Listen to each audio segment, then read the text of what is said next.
Welcome to The Explainer. Today we're going to deconstruct a pretty brilliant logic puzzle. It's one that completely stumped the police, but believe it or not, it was cracked by a simple observation that was hiding in plain sight the whole time.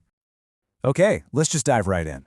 At the absolute heart of a 5-year-old cold case is a mystery that all came down to the meaning of four, very strange words. A message left by a dying man. And this was it. This was the cryptic message. Now, to you and me, it looks like total gibberish, right?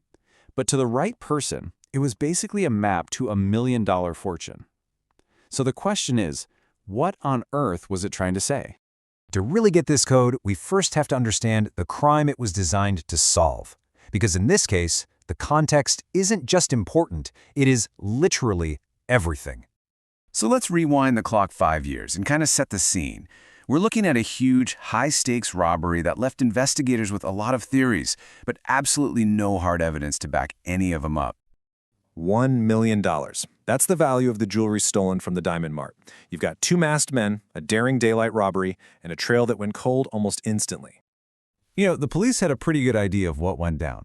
Two former inmates, Tim Nolan and Daniel Davenport. They meet up. A week later, a robbery happens right there in town. A clerk's ID is a bit shaky, and then one of the main suspects, Davenport, just vanishes. So with no loot and no confession, the police were completely stuck. So the police theory was basically that these two guys hid the jewels, and they were planning to just wait it out until the heat died down. But with Davenport gone and Nolan living this quiet life, there was just nothing to go on. For 5 whole years, the $1 million jewels were simply gone. All right, now let's fast forward 5 years. This is when an unexpected death brings this ice-cold case roaring back to life. Nolan had suffered from a bad heart for years, and it really seems like he knew the end was near. But with his last ounce of strength, he managed to leave behind one final, critical message. So, after his death, Police Chief Brown gets a warrant to search Nolan's house. I mean, they tore the place apart looking for those jewels, but they found nothing. What they did find, though, was what Nolan had purposefully left out on that kitchen table. And this was the huge break they'd been waiting for. A will leaving everything, including that nursery, to the long-lost Daniel Davenport. And clipped right to it, this single sheet of paper with Davenport's address and our mystery code. And here it is again. The police were certain this was the key to finding the jewels. They figured Nolan was passing the location to his old partner. The only problem, they had absolutely no idea how to unlock it. So, the police were completely stumped. But the chief's 8th grade son, a local kid wonder they nicknamed Encyclopedia Brown, he saw a connection that everyone else had totally missed. Yeah, this was his signature move. While all these seasoned officers were just seeing 4 random words, Encyclopedia Brown saw a pattern, one hidden right there in front of them, just waiting for the right question to bring it all to light. Now, what's so interesting about this is how his questions seem to come completely out of left field. I mean, it had nothing to do with grammar or geography or anything you'd think to ask about. A fir tree in a palm tree nursery?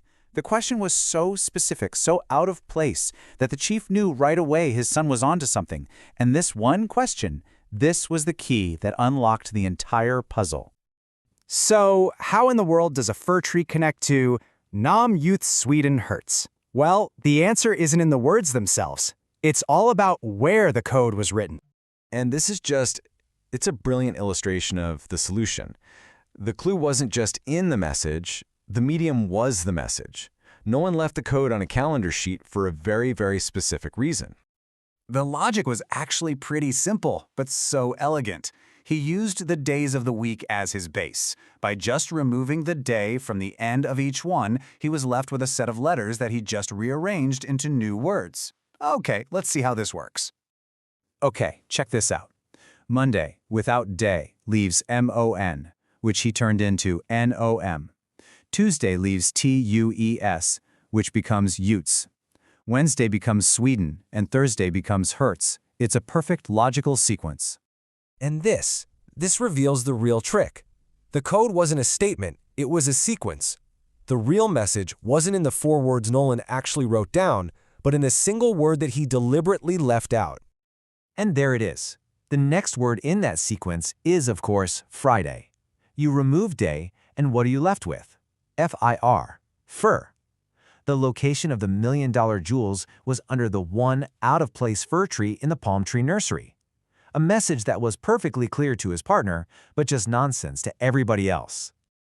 It's just a powerful reminder, isn't it, that sometimes the most important clue isn't buried deep in the details, but it's sitting right there on the surface, on the very page the puzzle is written on. Prepared by K. Rajendra Prasad.